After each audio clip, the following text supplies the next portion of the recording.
నమస్కారం, ఘంటారావానికి స్వాగతం. ముందుగా ప్రధానాంశాలు. సిద్దిపేట జిల్లా గోవర్ధనగిరిలో తీవ్ర విషాదం. ఉపాధి హామీ పనుల్లో బండరాళ్ల మీద పడి 2 మహిళలు మృతి.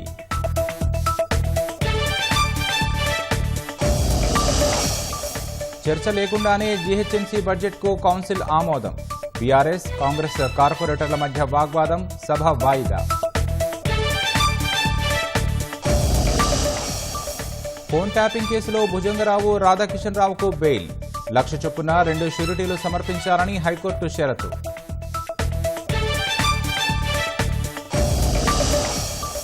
మహాత్మా గాంధీ వర్ధంతి సందర్భంగా ప్రముఖుల నివాళులు.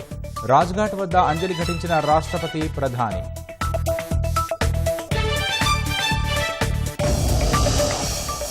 హైదరాబాద్లో ఘనంగా గ్రాండ్ నర్సరీ మేళా. 5 రోజుల పాటు నిర్వహణ. ప్రారంభించిన మంత్రి తుమ్మల.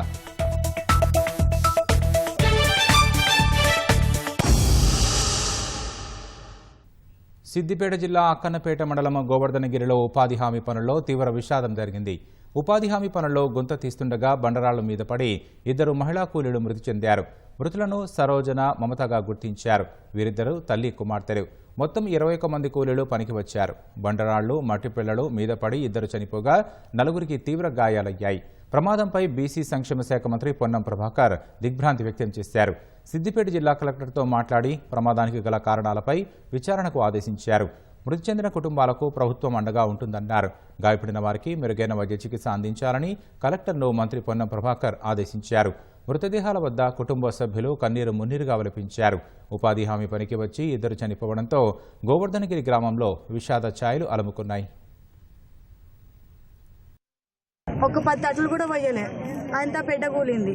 పెద్ద కూలి మేము ఇక్కడ ఉన్న 4 తప్పించుకున్నారు జరిగారు. కానీ ఒక ఆమెకు కాలు ఇరిగిపోయింది, మొత్తం పొట్టు అయింది. ఒక ఆమెకు మట్టి పెద్ద వచ్చి గుండె ఇక్కడ పడ్డది. కానీ వాళ్ళిద్దరిని బయటకు తీసినాం. కానీ తల్లి పిల్లల్ని తీయడానికి మాకు ఇబ్బంది అయింది. ఆమె తలకాయ అంతా వలిపోయి ఇది మైండ్ అంతా బయటకు వచ్చేసింది. వాళ్ళ దగ్గరికి పోనీకి మాకు ధైర్యం చాలలే. ఇక వీళ్ళిద్దరిని అయితే తనలాడి అటు ఇటు తీసినాం. 21 మంది వచ్చినాం ఇవాళ. అని వాళ్ళు దాని కింద ఉన్న వరకు అది పిడాతం కూడా సాగకుండా కూలింది. కూలే వరకు వాళ్ళు అక్కడనే వాళ్ళకి ఇంకా మెసలు రాలేదు. సడన్గా ఒకటేసారి పడ్డది పెట్ట, చూసుకోకుండానే ఒకసారి పడే వరకు మాకు స్పాట్లో కాళ్ళ రెక్కలు ఆడలేదు. ఆడిపోయే వరకు ఉన్న వాళ్ళని చూసి చెప్పని పోయి ఇట్లా తీసేసరికి వాళ్ళ మెదడు కనబడ్డది. ఒక ఆమె ఇక భయపడ్డాం మేము. ఇక మిగతా వాళ్ళని తీసినాం, 2 అటో ఇటో.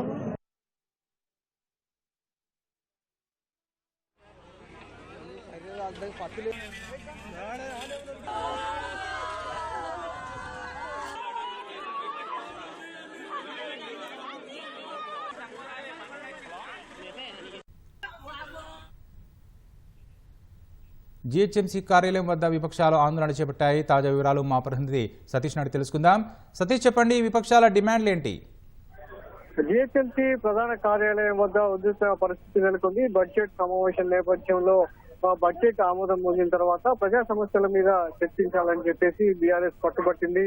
సో ఈ క్రమంలోనే ఇటు కాంగ్రెస్ కార్పొరేటర్లకు, బీఆర్ఎస్ కార్పొరేటర్లకు మధ్య జరిగినటువంటి వాగ్వాదంలో 4 కార్పొరేటర్లని మార్షల్స్ బయటికి తీసుకెళ్లారు. ఆ తర్వాత పోలీసులు అరెస్ట్ చేయడం జరిగింది. దీన్ని నిరసిస్తూ ఇంకా బీఆర్ఎస్ కార్పొరేటర్లు పోడియాన్ని చుట్టుముట్టి వెంటనే క్షమాపణ చెప్పాలి, అదుపులోకి తీసుకున్నటువంటి వారందరినీ కూడా 4 కార్పొరేటర్లను తీసుకొచ్చి సభను నిర్వహించాలి, ప్రశ్నోత్తరాలు నిర్వహించి ప్రజా సమస్యల మీద చర్చించాలని చెప్పి గట్టిగా డిమాండ్ చేయడం జరిగింది. దీంతో సభలో కాస్త గందరగోళం నెలకొంది. మేయర్ సర్ది చెప్పినప్పటికీ 4 కార్పొరేటర్లని తీసుకొచ్చిన తర్వాతనే సభ నిర్వహించాలని చెప్పేసి పట్టుబట్టడం జరిగింది. దీంతో మేయర్ కొద్దిసేపు సహనం వ్యక్తం చేస్తూనే మిగతా పోలీసులకు ఆదేశాలు జారీ చేయడం జరిగింది. మార్షల్స్ తీసుకెళ్లారో వారందరినీ కూడా తిరిగి పైకి తీసుకురావాలని చెప్పి సూచించారు.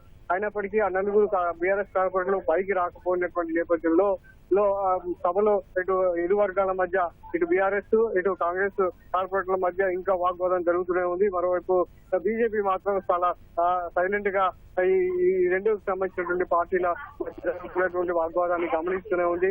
సో ఈ క్రమంలో 4 కార్పొరేటర్లు సభలోకి రాకుండా బీజేపీ ప్రధాన కార్యాలయం ముందు నిరసన వ్యక్తం చేసినటువంటి నేపథ్యంలో ఇంకా సభలో ఉన్నటువంటి బీఆర్ఎస్ కార్పొరేటర్లు అంతా కూడా పెద్ద స్థాయిలో ఆందోళన వ్యక్తం చేశారు. ప్రభుత్వానికి, అదేవిధంగా సీఎం రేవంత్ రెడ్డికి వ్యతిరేకంగా నినాదాలు చేస్తూ కార్పొరేటర్లతో, కాంగ్రెస్ కార్పొరేటర్లతో వాగ్వాదాన్ని దిగుతూనే ఉన్నారు. సో ఈ క్రమంలో మేయర్ జోక్యం చేసుకుని వారందరినీ కూడా మొత్తం సభలో ఉన్నటువంటి బీఆర్ఎస్ కార్పొరేటర్లందరినీ కూడా సస్పెండ్ చేసింది. దీంతో మార్షల్స్ జోక్యం చేసుకుని వారందరినీ సస్పెండ్ చేసినటువంటి కార్పొరేటర్లందరినీ కూడా బయటికి తీసుకురావడం జరిగింది. వారంతా కూడా జీహెచ్ఎంసీ ప్రధాన కార్యాలయం ముందు బైఠాయించేటువంటి క్రమంలో పోలీసులు వారందరినీ అదుపులోకి తీసుకుని సమీపంలో ఉన్నటువంటి పోలీస్ స్టేషన్ కి తరలిస్తున్నారు. దీంతో జీహెచ్ఎంసీ ప్రధాన కార్యాలయం వద్ద కాస్త ఉద్రిక్త పరిస్థితి నెలకొంది. సో బడ్జెట్ ఆమోదం పొందిన తర్వాత ప్రజా సమస్యల మీద చర్చిస్తామని చెప్పేసి మేయర్ ప్రకటించినప్పటికీ సస్పెండ్ అయినటువంటి 4 కార్పొరేటర్లు వెంటనే తీసుకురావాలన్నటువంటి క్రమంలో ఇక క్షమాపణ చెప్పాలన్నటువంటి బీఆర్ఎస్ కార్పొరేటర్ల డిమాండ్ తో కాస్త ఉద్రిక్త పరిస్థితి నెలకొంది. దీంతో జీహెచ్ఎంసీ కార్యాలయం వద్ద అప్పటికే వారీగా మోహరించినటువంటి పోలీసులు ఆందోళన నిర్వహిస్తున్నటువంటి బీఆర్ఎస్ కార్పొరేటర్లను అదుపులో తీసుకొని బయటికి తరలించడం జరిగింది.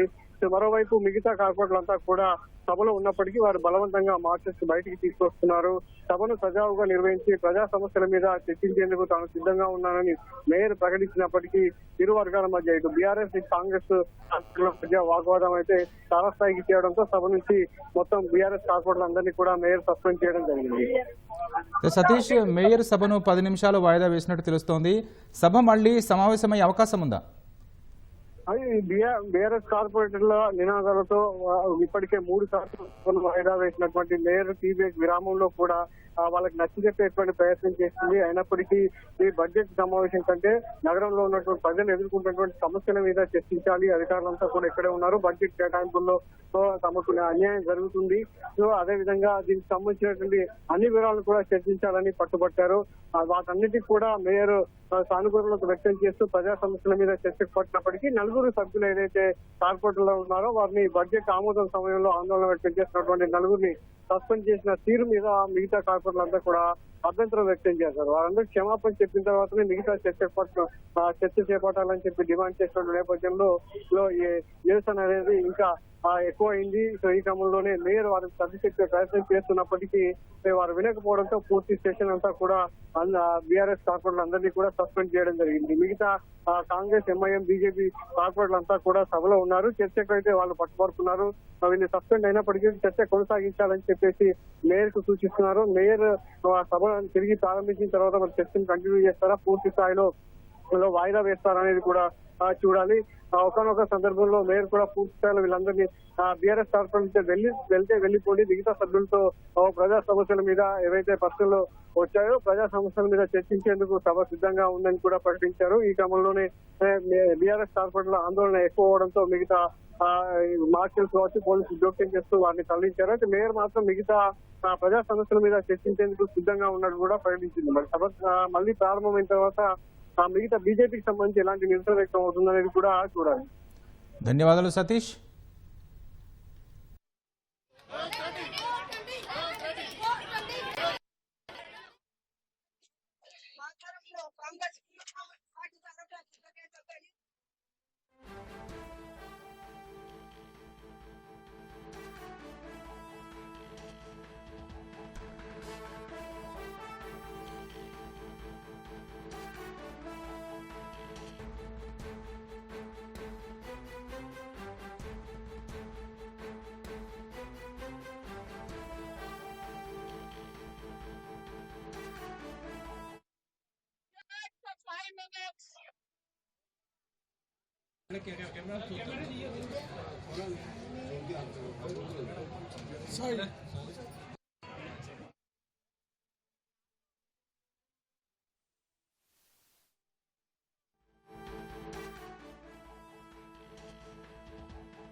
ఫోన్ ట్యాపింగ్ కేసులో మరో కీలక పరిణామం చోటు చేసుకుంది. కేసులో కీలక నిందితులుగా ఉన్న అదనపు ఎస్పీ భుజంగరావు, మాజీ డీసీపీ రాధాకిషన్ రావులకు హైకోర్టు ధర్మాసనం ఎట్టకేలకు బెయిల్ మంజూరు చేసింది.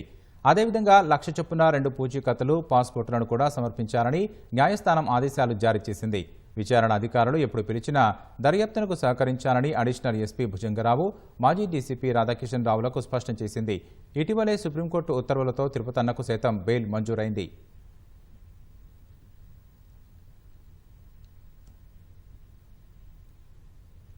మహాత్మా గాంధీ వర్ధంతి సందర్భంగా దేశవ్యాప్తంగా మహాత్ముడికి ప్రముఖులు, ప్రజలు నివాళులు అర్పించారు. రాష్ట్రపతి ద్రౌపది ముర్ము, ఉపరాష్ట్రపతి జగదీప్ ధన్కర్ రాజ్ఘాట్కు వెళ్లి మహాత్మా గాంధీకి నివాళులు అర్పించారు. అక్కడ సర్వధర్మ ప్రార్థనల్లో పాల్గొన్నారు. ప్రధాని నరేంద్ర మోదీ, కేంద్ర మంత్రులు కూడా రాజ్ఘాట్లో గాంధీ మహాత్మునికి నివాళులు అర్పించారు. బాపూజీ ఆదర్శాలు అభివృద్ధి చెందిన భారతదేశాన్ని నిర్మించడానికి ప్రేరణగా నిలుస్తాయని సామాజిక మాధ్యమం ఎక్స్లో ప్రధాని పోస్టు చేశారు. దేశం కోసం అమరవీరులైన వారందరికీ నివాళులు అర్పిస్తున్నట్లు ఆయన పేర్కొన్నారు. కాంగ్రెస్ అధ్యక్షుడు మల్లికార్జున ఖర్గే, లోక్సభలో ప్రతిపక్ష నేత రాహుల్ గాంధీ, ఇతర కాంగ్రెస్ సీనియర్ నేతలు, ఎంపీలు రాజ్ఘాట్లోని గాంధీ మెమోరియల్ వద్ద మహాత్మునికి నివాళులు అర్పించారు.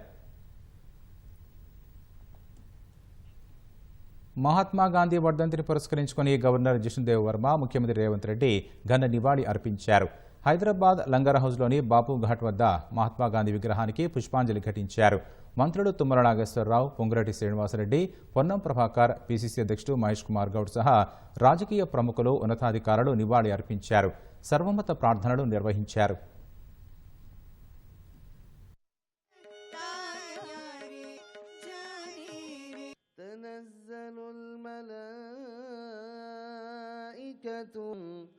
సలామున్ హియ హత్తా మత్లఇల్. అమెరికాలోని ఆర్లింగ్టన్ విమానాశ్రయంలో గాలిలో హెలికాప్టర్ విమానం ఢీకొని నదిలో కూలిన ఘటనలో సహాయ చర్యలు ముమ్మరంగా కొనసాగుతున్నాయి. అగ్నిమాపక విపత్తు నిర్వహణ పోలీసులకు చెందిన 300 మంది పోటోమాక్ నదిలో గాలిస్తున్నట్లు అధికారులు తెలిపారు. ప్రతికూల పరిస్థితుల కారణంగా సహాయ చర్యలకు మరికొన్ని గంటలు పడుతుందని వివరించారు. సైన్యానికి చెందిన హెలికాప్టర్ అమెరికా ఎయిర్లైన్స్ విమానాన్ని గాలిలోనే ఢీకొట్టింది. విమానం రన్వేను సమీపించిన సమయంలో ఈ ఘటన జరిగింది. సిబ్బంది సహా విమానంలో 64 మంది ప్రయాణికుల భవితవ్యంపై తీవ్ర ఆందోళన వ్యక్తమవుతోంది. అమెరికా రాజధాని వాషింగ్టన్ సమీపంలో ఉన్న రొనాల్డ్ రీగన్ జాతీయ విమానాశ్రయంలో సైన్యానికి చెందిన బ్లాక్ హ్యాక్ హెలికాప్టర్ గాలిలో ఉండగానే అమెరికా ఎయిర్లైన్స్కు చెందిన ప్రయాణికుల విమానాన్ని ఢీకొట్టింది. 2 ఢీకొట్టుకోగానే భారీ శబ్దంతో పేలుడు జరిగినట్లు సమాచారం. ఆకాశంలో అగ్నిగోళంగా కనిపిస్తున్న వీడియో సామాజిక మాధ్యమాల్లో చక్కర్లు కొడుతోంది. ప్రమాదం జరిగిన వెంటనే విమానం, హెలికాప్టర్ పక్కనే ఉన్న పోటోమాక్ నదిలో కూలిపోయాయి. ప్రయాణికుల విమానం 2 ముక్కలుగా విరిగిపోయి కూలినట్లు ప్రత్యక్ష సాక్షులు చెబుతున్నారు. హెలికాప్టర్ తలకిందులుగా పడినట్లు తెలిపారు. బ్లాక్ హ్యాక్ హెలికాప్టర్ వర్జీనియాలో పోర్ట్ బెల్వోయి స్థావరం నుంచి సైనికులతో వస్తున్నట్లు గుర్తించారు. విమానంలో 4 సిబ్బంది, 60 మంది ప్రయాణికులు ఉన్నట్లు సమాచారం.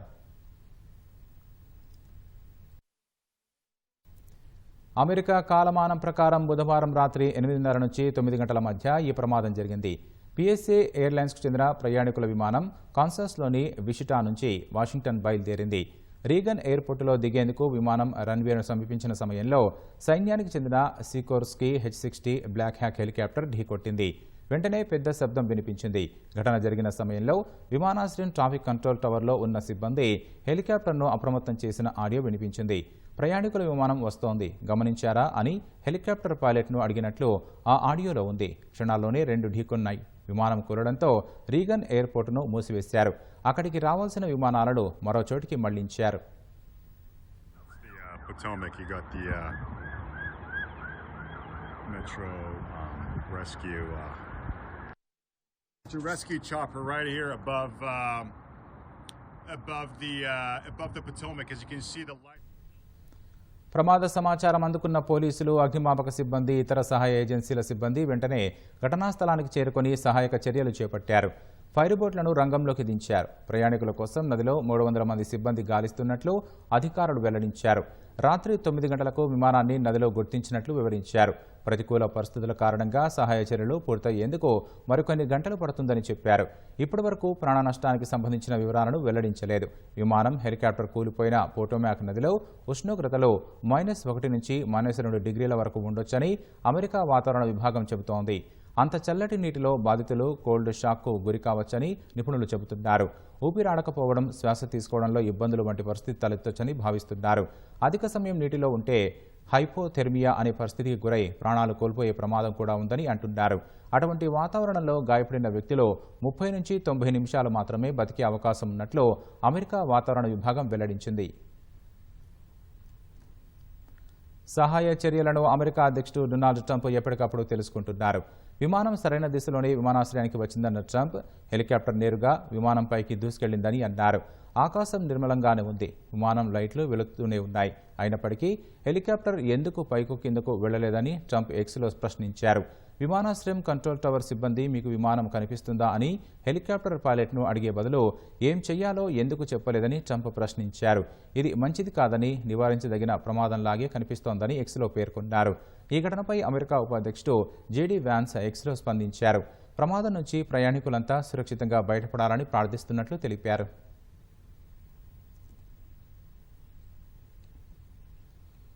ప్రయాగ్రాజ్ మహాకుంభమేళాకు నేడు కూడా భారీగా భక్తులు పోటెత్తారు.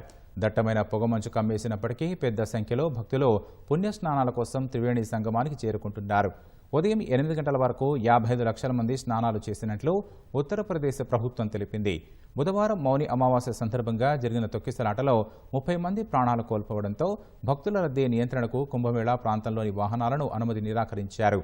ఫిబ్రవరి 3న వసంత పంచమి పుణ్యదినాన అమృత స్నానం కోసం మరోసారి భారీ సంఖ్యలో భక్తులు వచ్చే అవకాశం ఉంది. ఈ నేపథ్యంలో భక్తుల రద్దీ నిర్వహణపై ప్రభుత్వం దృష్టి పెట్టింది. 2 విశ్రాంత సీనియర్ అధికారులను మేళా విధుల్లో నియమించనుంది. 2019 కుంభమేళా సమయంలో ప్రయాగ్రాజ్ డివిజనల్ కమిషనర్గా పనిచేసిన ఆశిష్ గోయల్, ఆగ్రా డెవలప్మెంట్ అథారిటీ మాజీ వైస్ చైర్మన్ భాను గోస్వామిలను బాధ్యతలు అప్పగించారని నిర్ణయించింది. మహాకుంభమేళాలో పరిపాలనపరమైన పర్యవేక్షణ కోసం అదనంగా 5 ప్రత్యేక కార్యదర్శి స్థాయి అధికారులను నియమించారు. ఫిబ్రవరి 12 వరకు వీరంతా ప్రయాగ్రాజ్లోనే ఉంటారని సీఎం యోగి ఆదిత్యనాథ్ తెలిపారు.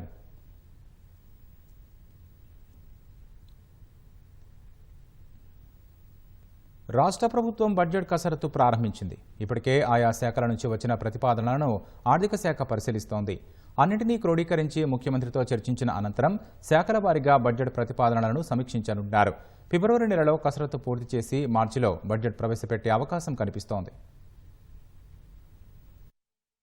రానున్న ఆర్థిక సంవత్సరం 2025-26 వార్షిక బడ్జెట్ తయారీ కోసం రాష్ట్ర ప్రభుత్వం ప్రక్రియను ఇప్పటికే ప్రారంభించింది. ఆర్థిక శాఖ గతంలోనే అన్ని శాఖల నుంచి ప్రతిపాదనలను స్వీకరించింది. నిర్దేశిత నమూనాలో ఆయా శాఖలకు సంబంధించిన నిర్వహణ వ్యయం, పథకాల వ్యయం తదితర వివరాలను తీసుకుంది. అన్ని శాఖలు సంబంధిత ప్రతిపాదనలను ఆన్లైన్ ద్వారా ఆర్థిక శాఖకు పంపారు. ఆ ప్రతిపాదనలు అన్నింటినీ ఆర్థిక శాఖ పరిశీలిస్తోంది. వచ్చే ఆర్థిక సంవత్సరం ఆయా శాఖల అవసరాలు, మార్పులు చేర్పులు తదితరాల గురించి క్షుణ్ణంగా అధ్యయనం, పరిశీలన చేయాల్సి ఉంటుంది. ఆయా శాఖలకు సంబంధించి ఉన్న బకాయిల వివరాలతో పాటు చెల్లించాల్సిన మొత్తాలు, ఇంజనీరింగ్ వర్క్స్ కు సంబంధించిన ఒప్పందాలు, కొనసాగుతున్న పనులు, వాటి వివరాల గురించి కూడా తీసుకున్నారు. రానున్న ఆర్థిక సంవత్సరంలో కొత్తగా నియామకమయ్యే అవకాశం ఉన్న ఉద్యోగుల సంఖ్యను కూడా ఆర్థిక శాఖ తీసుకుంది. అన్ని అంశాలను క్రోడీకరించి పూర్తి స్థాయిలో పరిశీలన చేయనున్నారు. ఉప ముఖ్యమంత్రి మల్లు భట్టి విక్రమార్క బుధవారం ఆర్థిక శాఖ ప్రత్యేక ప్రధాన కార్యదర్శి రామకృష్ణారావు అధికారులతో సమావేశమయ్యారు. ఆయా శాఖల నుంచి వచ్చిన ప్రతిపాదనల గురించి ప్రాథమికంగా సమీక్షించారు.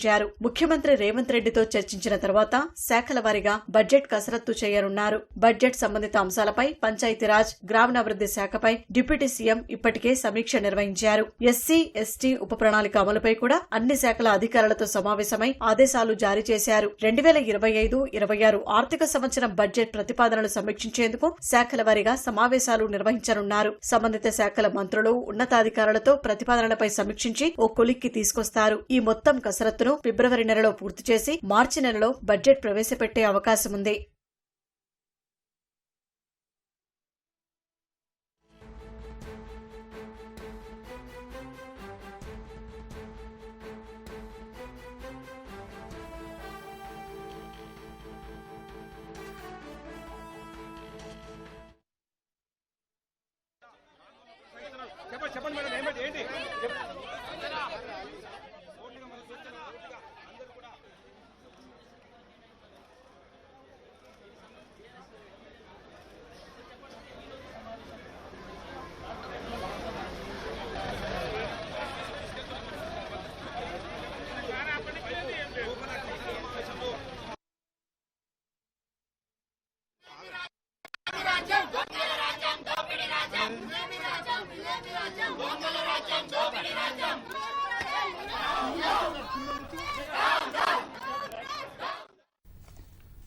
తాజా అంశాన్ని చూస్తున్నాం. బీఆర్ఎస్ కాంగ్రెస్ కార్పొరేటర్ల మధ్య వాగ్వాదం నెలకొంది.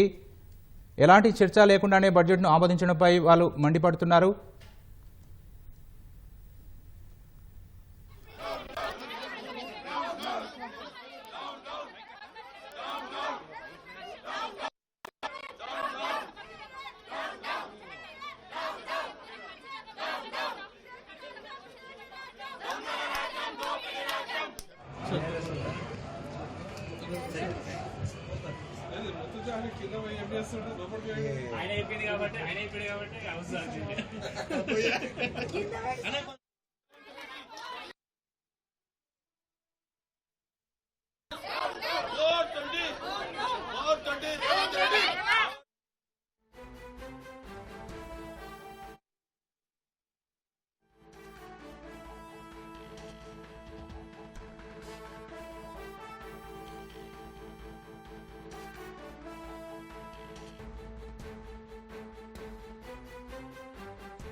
తాజా అంశాన్ని చూస్తున్నాం. పార్లమెంటు ముందుకు వక్ఫ్ చట్ట సవరణ బిల్లు రానుంది.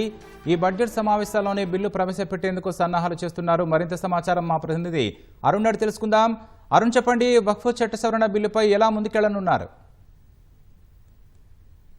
చట్ట సవరణకు సంబంధించినటువంటి కీలకమైన 2 బిల్లులను కేంద్ర ప్రభుత్వం ఈసారి పార్లమెంట్ ముందుకు తీసుకురాబోతుంది. ఇప్పటికే ఈ బిల్లుకు సంబంధించినటువంటి వ్యవహారంలో కేంద్ర ప్రభుత్వం గతంలో పార్లమెంట్ లో చర్చకు వచ్చినప్పుడు, గతంలో పార్లమెంట్ లో బిల్లు పెట్టినప్పుడు వచ్చినటువంటి డిమాండ్లు, ప్రతిపక్షం నుంచి వచ్చినటువంటి ఆరోపణలు, వీటన్నిటి నేపథ్యంలో వక్ఫ్ చట్ట సవరణపై కేంద్ర ప్రభుత్వం నరేంద్ర మోదీ నేతృత్వంలోని ప్రభుత్వం ఏర్పాటైన 3వ ప్రభుత్వం ఏర్పాటైన తర్వాత తొలి జేపీసీ జాయింట్ పార్లమెంటరీ కమిటీ ఏర్పాటు చేసింది.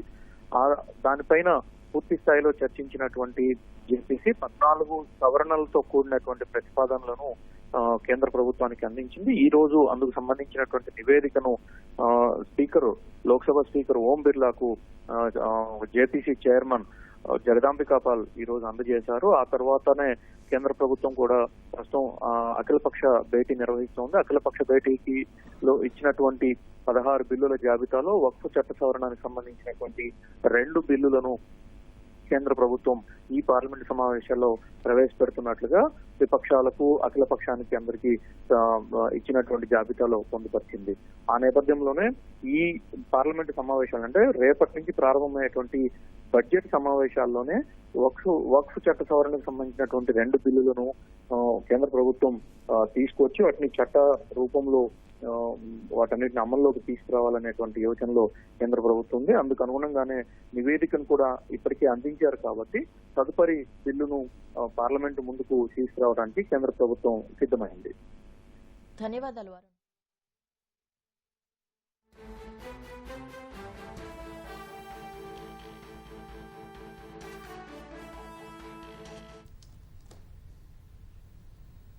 యమునా నదిలో పెరిగిన అమ్మోనియా అంశాన్ని నదిని విషపూరితం చేశారన్న ఆరోపణలతో కలవడవద్దని ఆప్ కన్వీనర్ కేజ్రీవాల్కు కేంద్ర ఎన్నికల సంఘం సూచించింది.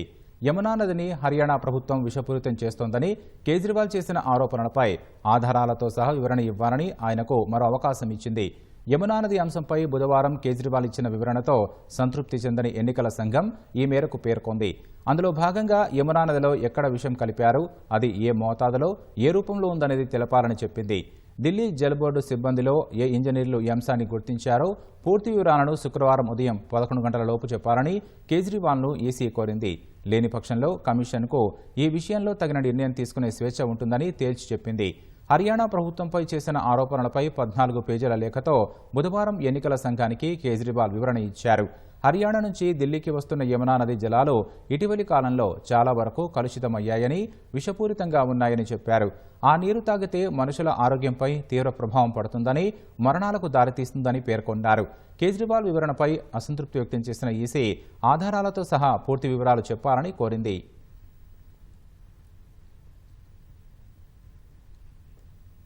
అనుమానం పెనుభూతమైంది. భార్య వివాహేతర సంబంధం పెట్టుకుందని భావించిన భర్త ఆమెను కడతేర్చాడు. ఈ దారుణ ఘటన నిజామాబాద్ జిల్లా రెంజల్ మండలం బోర్గాంలో జరిగింది. బోధన్ గ్రామీణ సీఐ విజయబాబు తెలిపిన వివరాల ప్రకారం బోర్గాంకు చెందిన పోతన్నకు ఇందలవాయికి చెందిన స్వర్ణలతతో 17 ఏళ్ల క్రితం వివాహమైంది. భార్య వివాహితర బంధం ఏర్పరచుకుందని అనుమానంతో పోతన్న తరచూ ఆమెతో గొడవ పడేవాడు. ఈ క్రమంలోనే స్వర్ణలతను హత్య చేసి ఊరి చెరువులో మృతదేహాన్ని పడేశారు. ఏమీ తెలియనట్లు తన భార్య కనిపించడం లేదని పోలీసులకు ఫిర్యాదు చేశాడు. మృతదేహం నిన్న చెరువులో తేలింది. సమాచారం అందుకున్న పోలీసులు ఘటనా స్థలానికి వెళ్లి పరిశీలించారు. మృతదేహాన్ని చెరువులోంచి వెలికితీసి శవ పరీక్షకు తరలించారు. పోలీసులు తమదైన శైలిలో విచారణ చేపట్టగా స్వర్ణలతను తానే చంపానని పోతన్న అంగీకరించాడు. నిందితుడిని అరెస్టు చేసిన పోలీసులు పూర్తిస్థాయిలో విచారణ చేపట్టారు. హుస్సేన్ సాగర్లో బోటు ప్రమాదంపై సమగ్ర నివేదిక ఇవ్వాలని రాష్ట్ర బీసీ కమిషన్ పోలీసులను కోరింది. రాష్ట్ర BC commission chairman G Niranjan Hyderabad police commissioner CV ఆనంద్కు లేఖ రాశారు. బోటు ప్రమాదంలో 2 మరణించడం దురదృష్టకరమని నిరంజన్ తెలిపారు. ముందు జాగ్రత్తలు ఎందుకు తీసుకోలేదో, బోటులో సంబంధం లేని వ్యక్తులు ఎలా ఎక్కారో తెలపాలన్నారు. బాణాసంచా కాల్చేందుకు అగ్నిమాపక శాఖ పోలీసుల నుంచి అనుమతి తీసుకున్నారా? ఒకవేళ తీసుకున్నట్లయితే ప్రమాదాల నివారణకు ఎలాంటి చర్యలు తీసుకున్నారని లేఖలో పేర్కొన్నారు. గవర్నర్ వంటి ప్రముఖులు పాల్గొన్న ఈ కార్యక్రమం నిర్వాహకులు ఎవరో తెలపాలని కోరారు. ఫిబ్రవరి 1వ తేదీ సాయంత్రం 5 గంటల వరకు పూర్తి వివరాలతో నివేదిక ఇవ్వాలని BC commission chairman G Niranjan స్పష్టం చేశారు.